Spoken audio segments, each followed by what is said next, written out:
sama Roket yang sama kita pelayanan ya. Iya, Pak. Mana? Sepi. Kemana ya Iya. mereka? Kita panggil yuk. Yuk.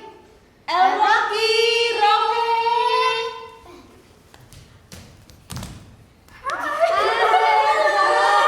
Wah, shalom. Ayo kita berbaris ya. Yang rapi, yang rapi, yang rapi, yang rapi, yang rapi. Kok komiku di sini? Di sini samping Dedek. Ye, wah sudah rame nih, bener. Kita mulai lagi shalomnya. Shalom. Shalom. Biar lebih semangat lagi, kita udah ngumpul, kita yel. Semuanya El Rocky. Siap. Sejak kecil sudah kuat. Yeay. Siap memuji menyembah Tuhan semuanya? Siap. Yeay. Mari kita mulai untuk beribadah kepada Tuhan hari ini. Mari kita berdoa. Terima kasih Tuhan untuk hari ini. Sekarang kami akan memulai ibadah kami. Kau yang bisa memberkati kami dari awal, pertengahan hingga akhirnya, supaya kami bisa sungguh-sungguh memuji Engkau ya Tuhan. Terima kasih Tuhan, kami sudah berdoa dalam nama Tuhan Yesus. Haleluya, amin.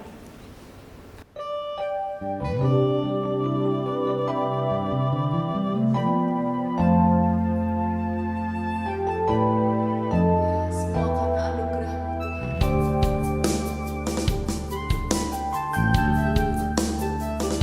Bukan Karena kebaikanmu,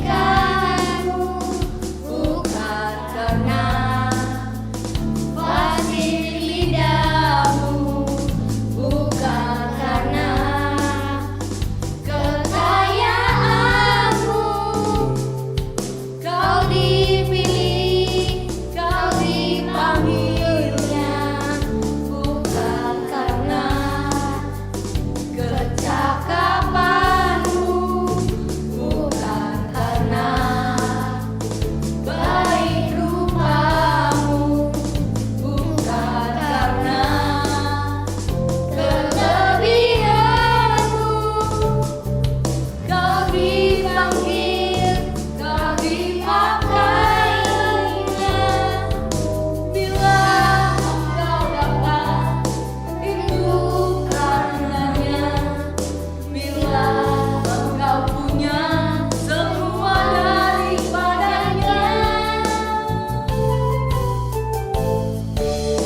memuji Tuhan.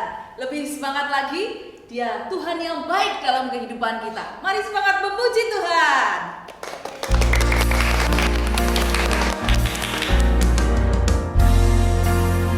God is so good.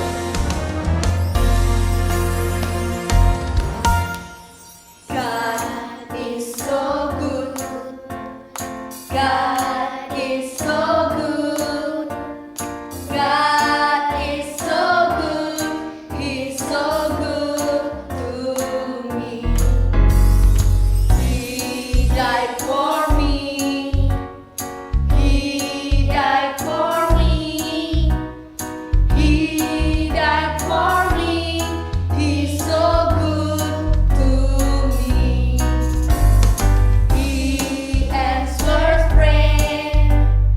He answers prayer. He answers prayer. He's so good to me. I love him so.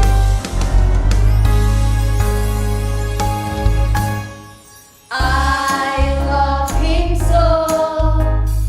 I love him so. I love him so. He's so good to me.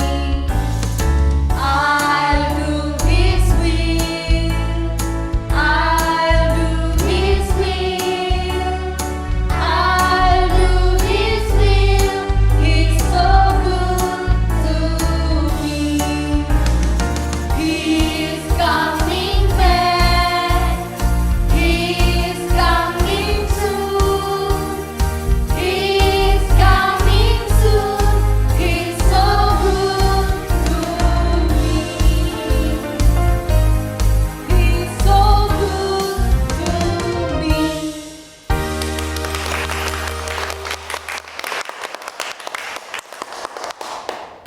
Tuhan Yesus baik, tiada berkesudahan kasih-Nya bagi kita. Amin. Amin.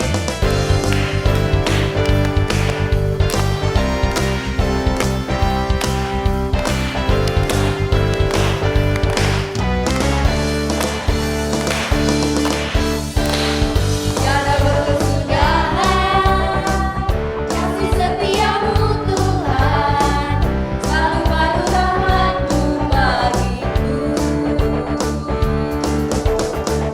Hari berganti hari, tetap kulihat kasih-Mu, tak pernah berakhir di hidupku.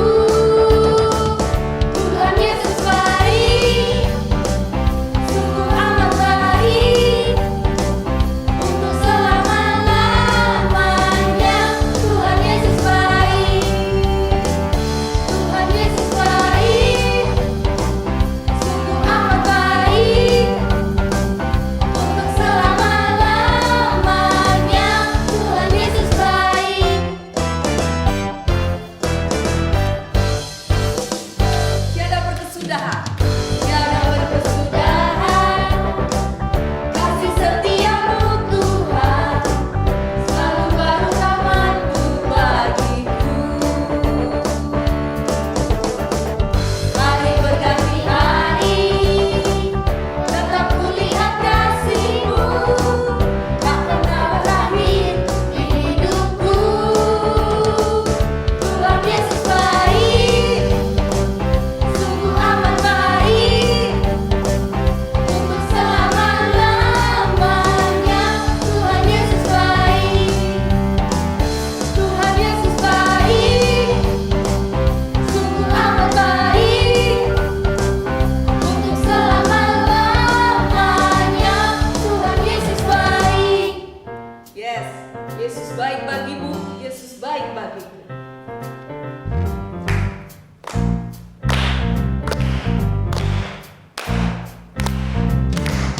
Yesus baik bagiku, Yesus baik bagiku, dulu, sekarang, dan selamanya. Sungguh baik. Yesus baik bagiku, Yesus baik bagiku, dulu, sekarang,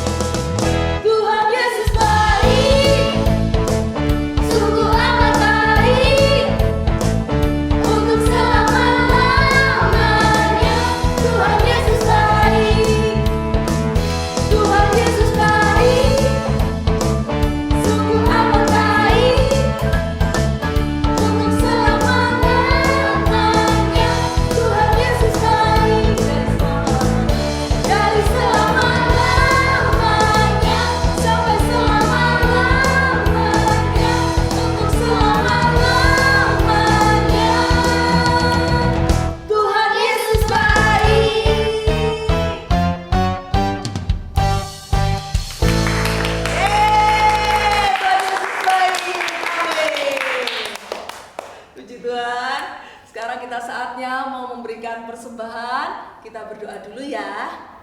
Mari kita berdoa. Tuhan Yesus, terima kasih banyak kami semua boleh di sini Tuhan. Sekarang kami mau memberi persembahan kepadamu Tuhan.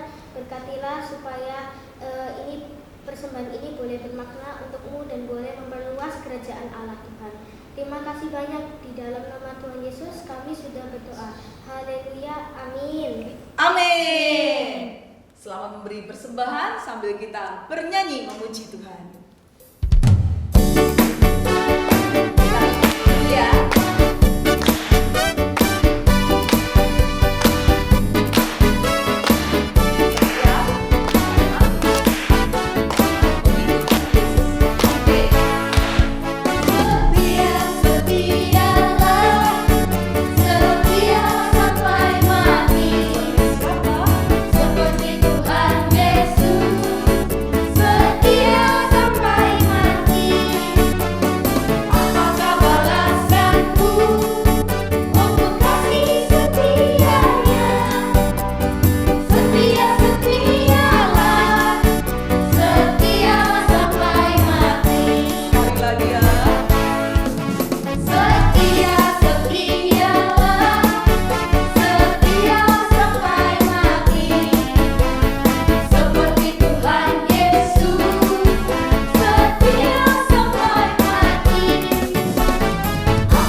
Firman Tuhan, kita nyanyikan dulu, kita sembah Tuhan terlebih dulu.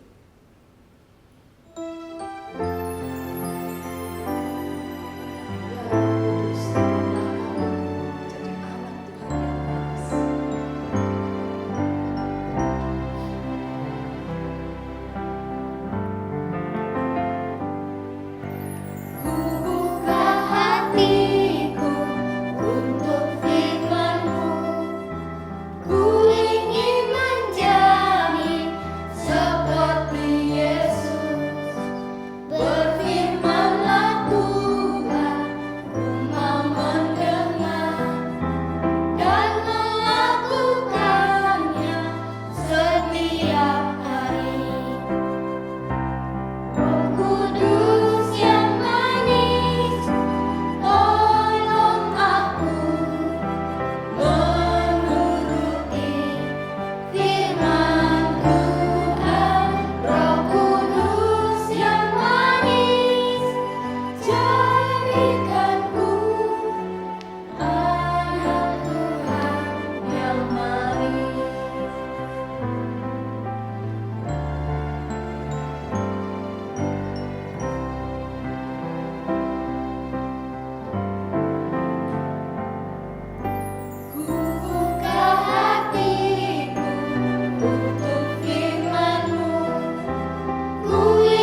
Shalom shalom anak-anak semuanya. Ini adalah minggu terakhir dari bulan Oktober. Selain dari kita merayakan ulang tahun gereja kita, yaitu umur 15, tapi sekalipun kita itu celebrate ya, kemudian kita ada banyak sekali fellowship, segala macam, firman Tuhan tidak boleh ditinggalkan. Nah, kali ini kita masih akan meneruskan kitab Nahum, dan di bulan Oktober terakhir ini kita akan membahas kembali Nahum yang pertama. Lo kok bisa sih? Oh iya gitu. Karena kitab Nahum ini juga adalah suatu kitab yang unik. Mengapa? Karena Nahum ini ada berapa pasal? 3 pasal ya. Kemudian kitab Nahum ada di dalam zaman yang sama dengan kitab Yunus, yaitu membicarakan tentang Niniwe. Ada hukuman Tuhan atas Niniwe. Jadi coba anak-anak bayangkan seperti ini ya. Bunda akan kasih tahu, coba dibayangkan ini adalah suatu film yang seperti anak-anak bisa nonton. Nah, kitab Nahum pasalnya yang ketiga itu dikatakan bahwa Niniwe sudah dihukum Tuhan. Abis ini filmnya. Tapi kalau anak-anak ingat, maka filmnya itu dimulai daripada ketika Tuhan itu memberikan penghiburan kepada Yehuda. Yehuda adalah bangsa Israel.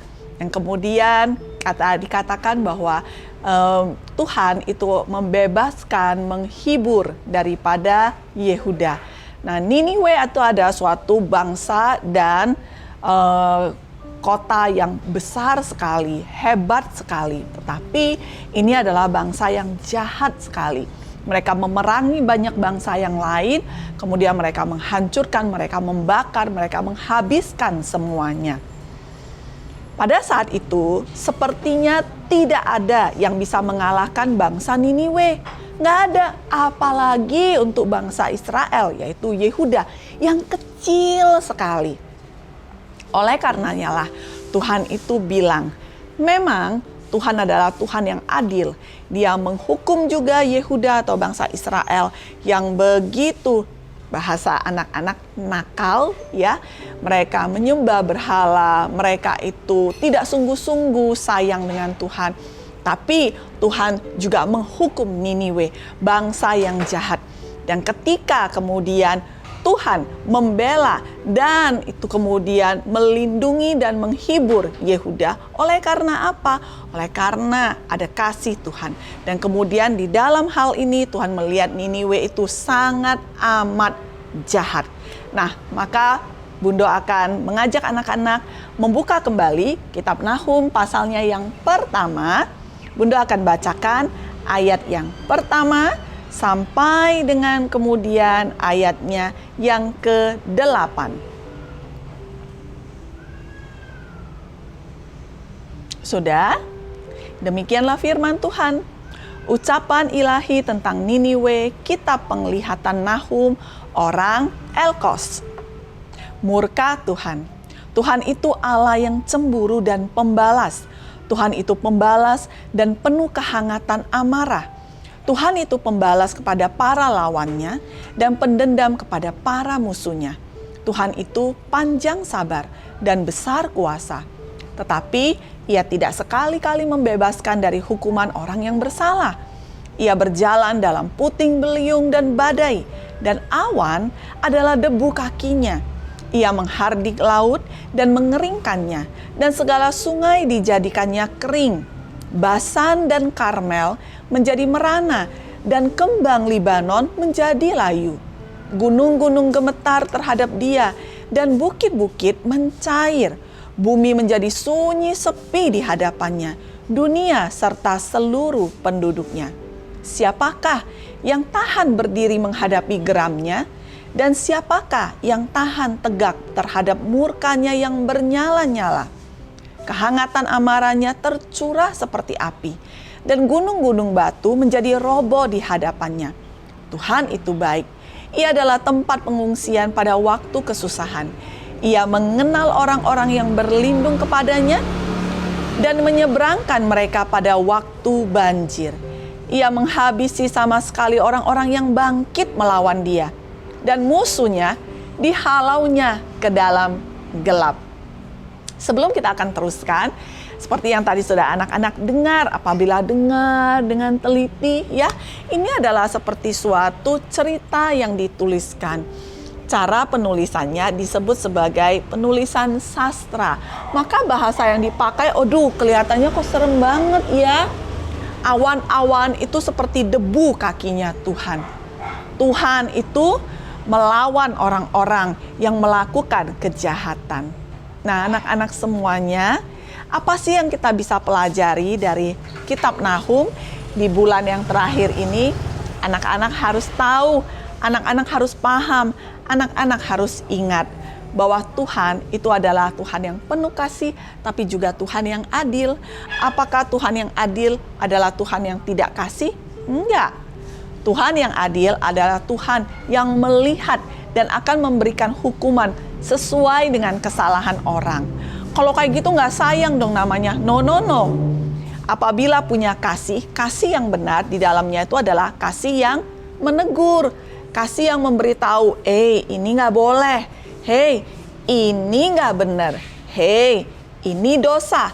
Tapi kalau kasih yang semua-semua, iya nggak apa-apa, boleh. Itu bukan kasihnya Tuhan. Itu kasih yang tidak baik. Kasih yang di dalamnya tidak ada keadilan. Ketika Tuhan itu mengadili, memberikan hukuman kepada orang yang memang harus dihukum, maka bukan berarti Tuhan itu kejam. Tapi artinya Tuhan itu adil. Apabila Tuhan itu kemudian tidak memberikan pengadilan, tidak memberikan hukuman, maka bagaimana? Apakah itu kemudian di dunia ini boleh tidak ada penjara? Wah, coba anak-anak bayangkan, kalau orang jahat tetap dibiarkan berkeliaran bebas, apa yang akan terjadi? Penjara itu memberikan suatu bukti kepada kita bahwa keadilan itu harus ada. Demikian ya anak-anak ya. Maka anak-anak harus ingat, Nahum artinya itu adalah penghiburan. Jadi arti dari nama Nahum adalah penghiburan. Artinya Tuhan menghibur Yehuda atau bangsa Israel yang ada dalam kesusahan. Sekalipun memang orang benar, anak Tuhan pun harus menghadapi pengadilan Tuhan, tetapi di dalamnya itu bagi anak-anak maka akan bisa mengerti akan kasih Tuhan. Apakah ada anak-anak di sini yang tidak pernah didisiplin oleh orang tua? Pasti nggak pernah kan? Karena tidak ada anak-anak yang itu bilang bahwa aku enggak kok, mamaku itu aku bikin salah, aku nakal, aku nakalin adekku, aku itu berbohong, apapun itu. Mama hanya bilang, ya udah ya nggak apa-apa. Enggak. Kalau engkau mengulangi, maka orang tua bilang apa? Sini, harus didisiplin. Apakah berarti itu papa atau mama, ibu atau bapak itu tidak sayang? Oh enggak. Di dalam kasih yang benar ada didikan. Di dalam kasih yang benar ada teguran. Maka Tuhan bilang, sementara dia memberikan pembalasan, penghukuman bagi Niniwe yang begitu jahat, dia juga memberikan penghiburan kepada Yehuda. Dikatakan bahwa Tuhan akan berperkara. Jadi anak-anak semuanya, apalagi yang bisa dipelajari, kita mengerti sekarang, nggak ada yang namanya tuh Tuhan baik, artinya Tuhan itu nggak ini deh, kalau aku bikin salah terus aku berdoa, Tuhan ampunilah aku, Tuhan mengampuni, betul. Tapi bukan berarti Tuhan juga tidak akan memberikan penghukuman. Nggak boleh salah mengerti Tuhan. Yang kedua yang anak-anak itu bisa mengerti dari kitab Nahum, karena kita tahu bahwa Tuhan itu adalah Tuhan yang mengerti semuanya, Tuhan yang melihat semuanya, maka di dalamnya kita itu harus memiliki takut akan Tuhan. Kita mengerti bahwa kalau hari ini aku masih kelihatan gak apa-apa, bukan berarti kalau aku melakukannya terus aku tidak akan ada menghadapi keadilan Tuhan. Maka dari sini anak-anak menjadi berbijaksana, berhikmat. Gak boleh pintar yang bodoh, harus pintar yang berhikmat. Paham? Ada loh yang pintar tapi bodoh. Kok bisa? Kayaknya sih kalau sekolah pintar, tapi ternyata kalau diajak ngelakuin hal-hal jelek, bodoh, mau ikut. Tapi setiap anak-anak Tuhan harus pintar yang berhikmat. Tidak boleh pintar yang bodoh. Maka artinya dengan kamu mengerti bahwa Tuhan itu adalah Tuhan yang penuh kasih dan juga Tuhan yang adalah Tuhan yang adil, maka kamu itu nggak sembarangan hidup. Sekalipun masih anak-anak. Nggak ada yang namanya itu, nakalin temen nggak apa-apa, jangan dong. Nggak boleh demikian. Apa bedanya anak-anak dengan anak-anak yang lainnya? Harus ada bedanya. Kalau engkau bilang bahwa, aku ini anaknya Tuhan Yesus, setiap hari Minggu aku ke gereja, dengar firman, apa yang diajarkan oleh firman?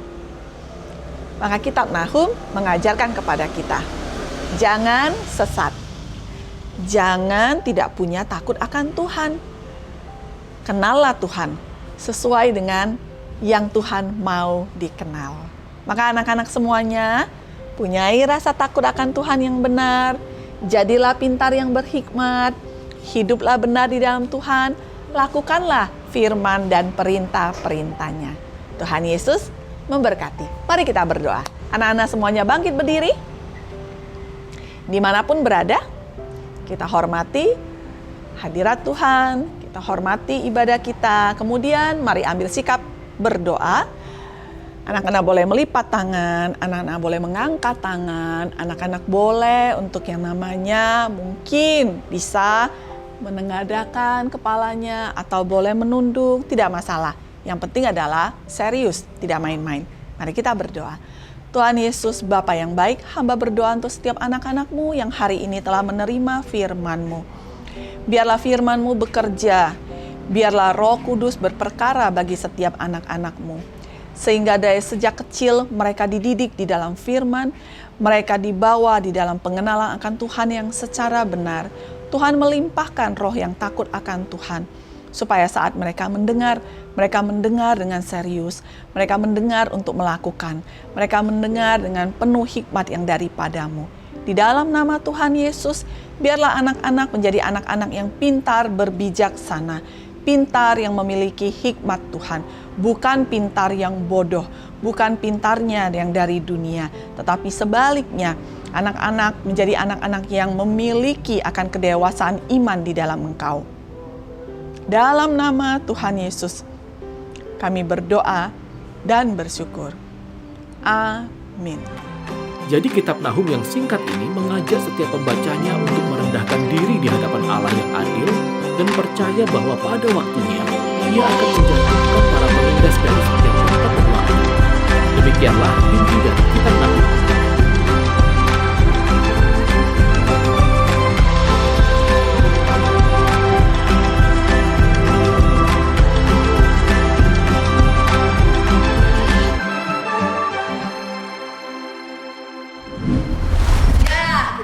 Sudah selesai mendengarkan firman Tuhan untuk hari ini. Dan hari ini tuh ada yang spesial loh, ada yang tahu nggak? Kita hari ini merayakan apa? Ulang tahun gereja. Ulang tahun gereja. Ada yang ingat yang keberapa? 15. Yeay. Ayo semuanya bangkit berdiri, kita mau happy birthday to our church.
Anak-anak, kita akan menyudahi ibadah kita pada hari ini. Sekali lagi Bundo undang untuk setiap anak-anak boleh bangkit berdiri. Rapikan semua bajunya, kemudian ambil waktu yang teduh, tenang. Kembali lagi kita akan menerima doa berkat daripada Tuhan. Angkat kedua tanganmu, terima dan ucapkan aminkan doa berkat ini. Tuhan memberkati engkau dan melindungi engkau. Tuhan menyinari engkau dengan wajah-Nya dan memberi engkau kasih karunia. Tuhan menghadapkan wajah-Nya kepadamu dan memberi engkau damai sejahtera. Jadilah anak-anak sebagai utusan daripada kerajaan Allah. Hiduplah berbeda dengan orang-orang yang belum mengenal Tuhan. Biarlah Tuhan mengurapi di dalam anugerah Allah Bapa, cinta kasih Tuhan Yesus Kristus, persekutuan yang mesra, intim dengan Roh Kudus, mulai dari sekarang sampai selama-lamanya. Bapa kami yang di sorga, dikuduskanlah namamu, datanglah kerajaanmu, jadilah kehendak-Mu, di bumi seperti di sorga. Berikanlah kami pada hari ini makanan kami yang secukupnya. Dan ampunilah kami akan kesalahan kami, seperti kami juga mengampuni orang yang bersalah kepada kami. Dan janganlah membawa kami ke dalam pencobaan, tetapi lepaskanlah kami daripada yang jahat. Karena Engkaulah yang mempunyai kerajaan dan kuasa dan kemuliaan sampai selama-lamanya. Amin. Bye-bye.